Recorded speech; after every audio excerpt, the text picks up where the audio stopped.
All right. Hello, everyone. Welcome to a special camp edition of the Gives in the Bank Recruiting Podcast, brought to you by BuckeyeScoop.com. I'm Mark Givler, joined by Bill Green. Willis doing his best Willis read today.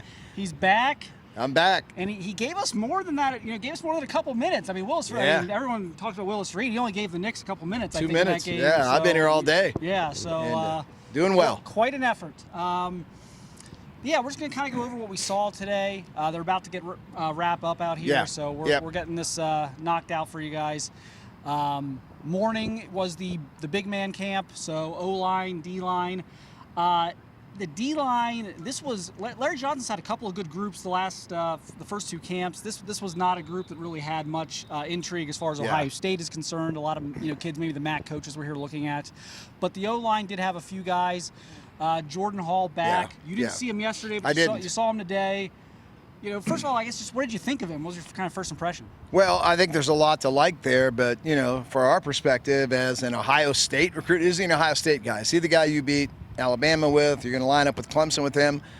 I don't think so. But I think he's good. I think he's probably a Big Ten kid, but I think he's a guy that with the bigger fish they got on the line right now, I think you kind of hold off and wait. I don't think he's a kid going to get offered today. I think he stays on the back burner Plan B. People hate Plan B list, but I think he's on the Plan B list. Now, we'll see. He may end up with an offer today, and I look foolish. But I would think with the big studs, they're still in on the tackles. I think he's behind them, but he's a guy that I would keep my eye on. He's raw. He's really raw. But, 3 years from now, he could really be something. Yeah, he's 6'8", 340. It's hard to coach at. Doesn't even look 340. No. It's kind of crazy. I don't think they're going to offer him this month. In fact, I think he's going to come back to camp in about a week or two. I think he's going to come back and do this again. But I don't think the plan is to offer him this month. I think the plan is, look, this kid goes to school, about 15 minutes that way. Right. Behind the camera here. Yes. Let's make sure we don't let one slip away. You know what I mean? Let's make sure we do we're very thorough here. We do all of our research. We can get him to camp multiple times because he's right down the road. I'd imagine they're going to want to watch those first few games, August, September. Yes. So I don't think anything's going to happen there for a few months. Again, I could be wrong. I could be totally me too. misreading this thing. Too. But I do think it's a guy that they're like, if he ends up at Wisconsin or Penn State or Indiana or something like that, and he comes back to bite them in 3 years, they're going to want to be able to look themselves in the mirror and say, well, look, we had this kid at camp 3 times. Right. We watched his film. Yes. Whereas if, And we landed these 2 tackles, and we only wanted to take 5, so I get it. Yeah. I think they're doing it the right way. I think they're doing it they're handling him intelligently, I would say. Yep. But I don't think anything's going to happen in the immediate future, and then we'll kind of see how the fall goes. This kid played 7 games of football in his life.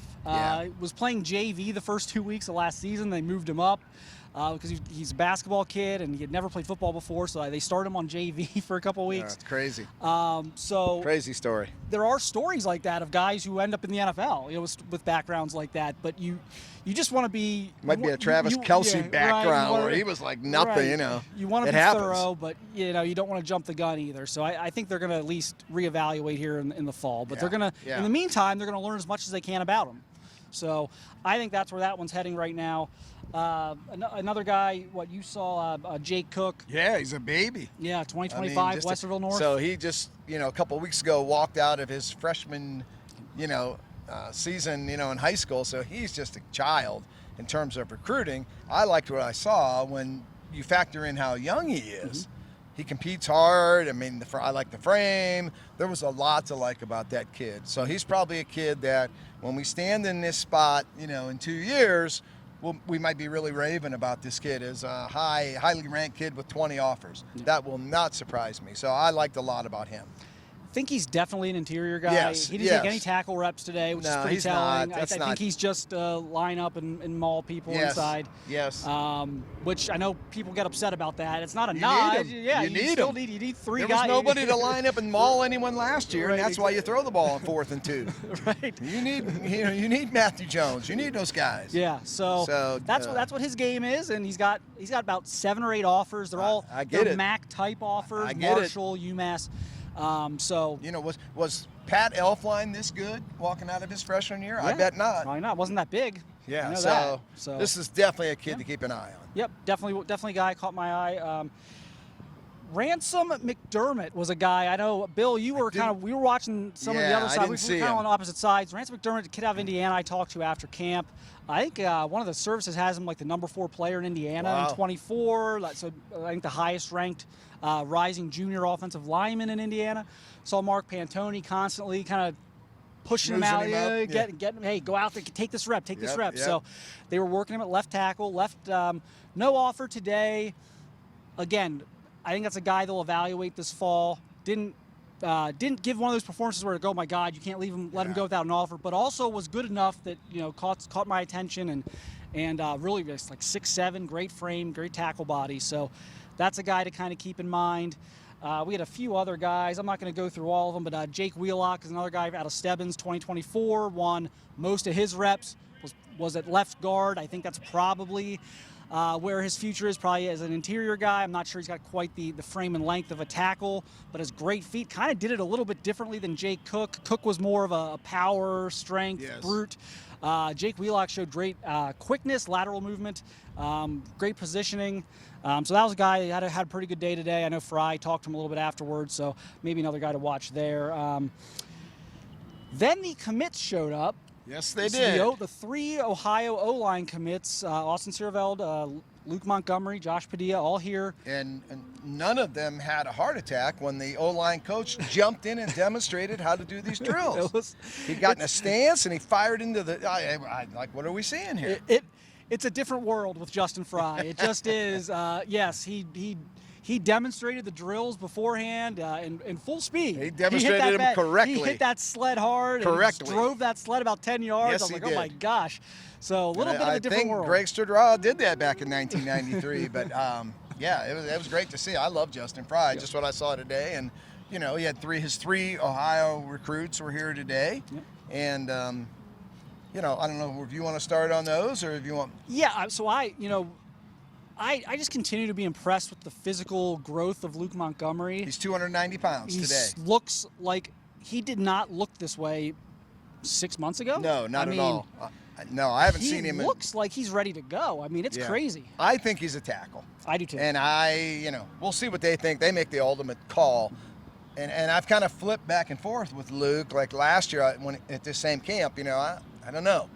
Today, just watching him go through the drills and his physical presence. You know, he's long. I mean, my God, he's tall, but at 290 and he still looks lean. Yep. I mean, that guy's going to play here at 315. Yep.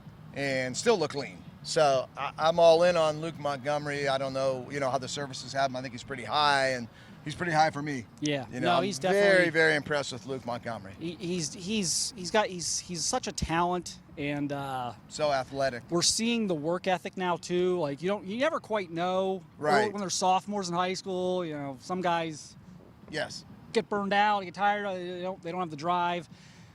What we're seeing with Luke with his physical development shows, I think he's working at it, and he's doing exactly what they've asked him to do. Yeah. To a T. Yep. So props to A++ to him from me.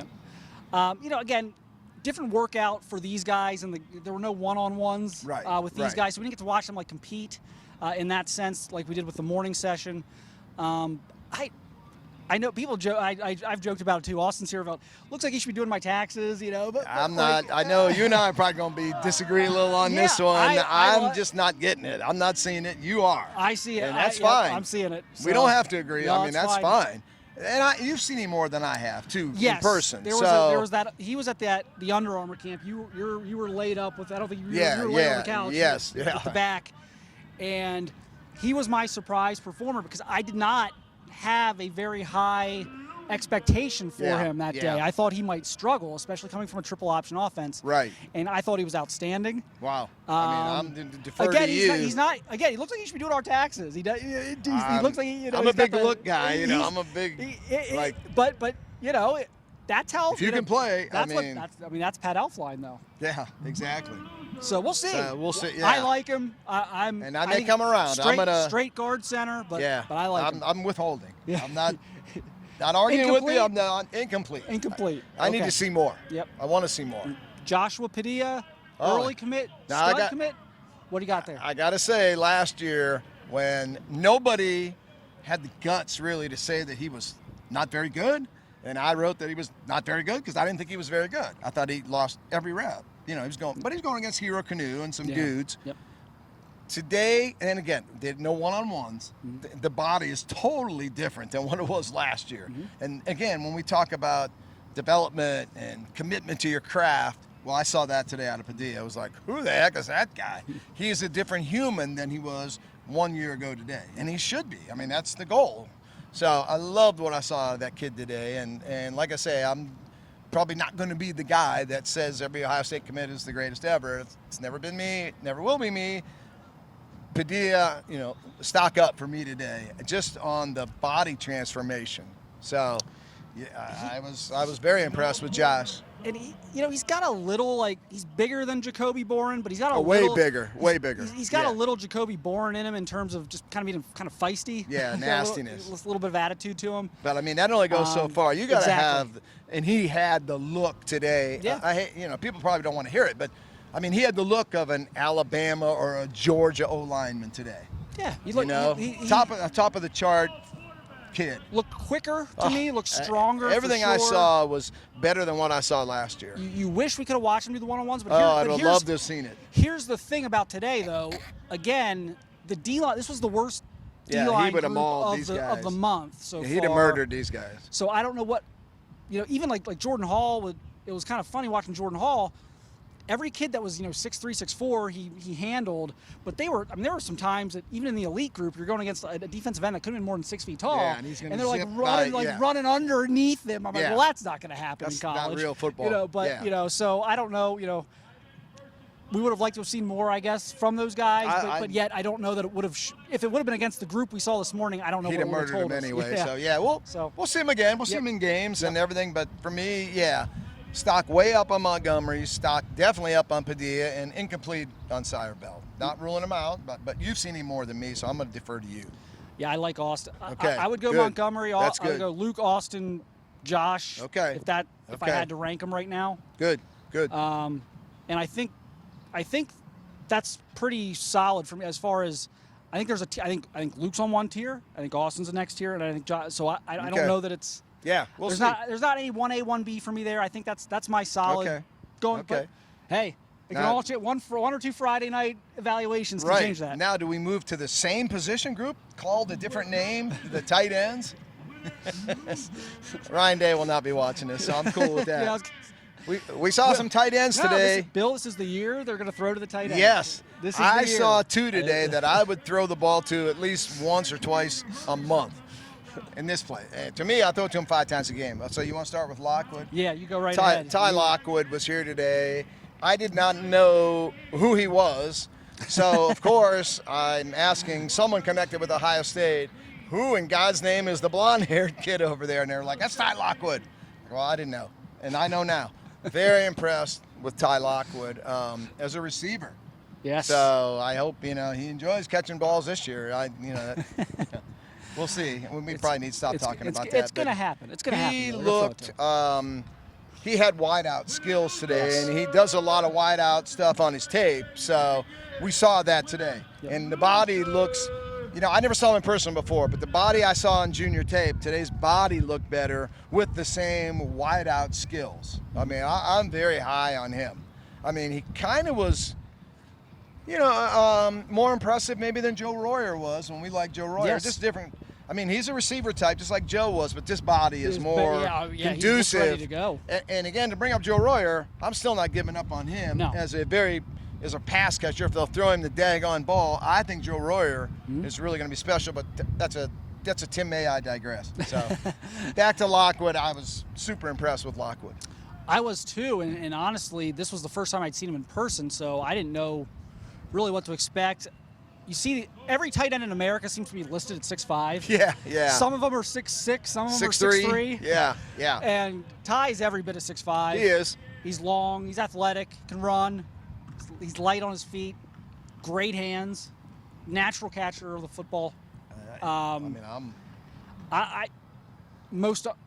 think, especially now that Deshaun Johnson got his bump. Yeah.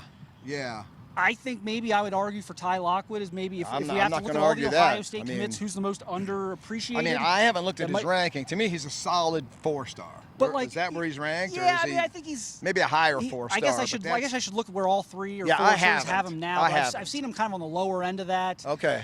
But he's not a guy that anyone really talks about. So I mean, even just not just in terms of rank, nature of the maybe position. the position, but it's just like I think it's an underappreciated pickup for them. I liked him. This was not Cormonte Hamilton riding the bus here. Right. We had to say we liked him when he was terrible. This was really impressive. Yeah. Okay, then we go to Mason Williams, right? Mason, I got to mention him because I spotted him, and then you found out who he was. It's like, gosh. Yeah. Mason Williams is a 2023 tight end from Mogadore here in Ohio. If you're not from Ohio, or even if you are from Ohio, you have probably no idea what it is. a 6'5", 6'6"er. You think? 6'4", 6'5", 6'6". I mean, he he's was about eye level with Lockwood. He's big, and he's thicker than Lockwood, but he ran so well. Yep. I mean, maybe an O tackle someday. Could be. He's something, and he's got like 4 minor offers. The biggest one being OU. Ohio U. Yeah, Ohio University. Not Oklahoma. Yeah, not Oklahoma. He should have every MAC offer in Ohio and out of Ohio, and then we go from there. To me, he is a possible Indiana, Purdue, maybe Michigan State if he'd camp there. I mean, this is not a kid that should have the offers he has. I mean, he put on quite a show today, and you can see the Ohio State coaches, they're not going to take him. I don't think they're offering, but they spent a lot of time with him, and you can tell they knew who he was. It's going to be one of those kids where they'll tell us, privately, they'll say something to the effect of, well, we can't take him, but why aren't the rest of our teams in our conference looking at this kid? It's one of those kids we run into every summer. To me, he looked like a kid that could play as a freshman at Rutgers. Yeah. They don't have tight ends like him. They don't have 4. No. So, we spent a lot of time on a kid that's not going to be at Ohio State, but Mason Williams was really good, and we liked him. Yep. And then there was probably like one wide receiver that really stood out. Yes. We had the opportunity to watch Winston Watkins, 2025 receiver out of IMG Academy. He's already committed to Texas A&M. Just a baby. A Florida kid committed to Texas A&M 3 years early. What could possibly go wrong? I say it's a lock. Get the brochure ready. Yes, but we both watched him a lot. I was really impressed. Oh, Bill, man. I think you were too. Yeah, he's an IMG kid, so he's being coached to the fullest, trained to the fullest, and it showed. I mean, that kid, again, this is another kid that walked out of IMG a few weeks ago, coming out of his freshman year in high school. He's got 3 more years of high school to go. And he looks, I wouldn't say college ready, but he looks IMG ready, Yeah. Very impressive kid. Probably a slot receiver. Probably a slot. A 5'9"er. 5'9", 5'10". But not a 160-pound kid. No, this is a solid. rocked up 175, 180 who can run. And Hartline spent a lot of time with him. Now, we're recording this before he gets pulled into the office to sit with Hartline and Ryan Day. I'll be shocked if they don't offer him. He was getting that treatment of... Looks like it to me. Yeah. So we'll see what happens with him. I'll close it with super impressed, committed to A&M, but flippable. Yes. As the South Florida kids or mid-Florida kids tend to be. As I believe either you or Kevin found out, is a roommate of Carnell Tate. At IMG. Kevin, that's Kevin Noon's detective work. Yes. The Super Snooper doing Geraldo Rivera work today. So, stay tuned. Stay tuned for that. Stay tuned until the second signing day of his senior year. But that's definitely a guy to watch moving forward. Very impressive. Look, there may be some other stuff that comes out here at the end. Yeah. If so, we'll get that up on the site. For sure. But we're going to wrap this up now. I think we've pretty much covered what we wanted to talk about. Yeah, absolutely. Appreciate everyone listening, watching. We'll have more camp coverage here throughout the month. There's 3 more one-day camps and a 7-on-7, I believe. So the 7-on-7 will be out of this world too. More camps to come, more talent to come through here. But thanks everyone again for the support, and we'll catch you later.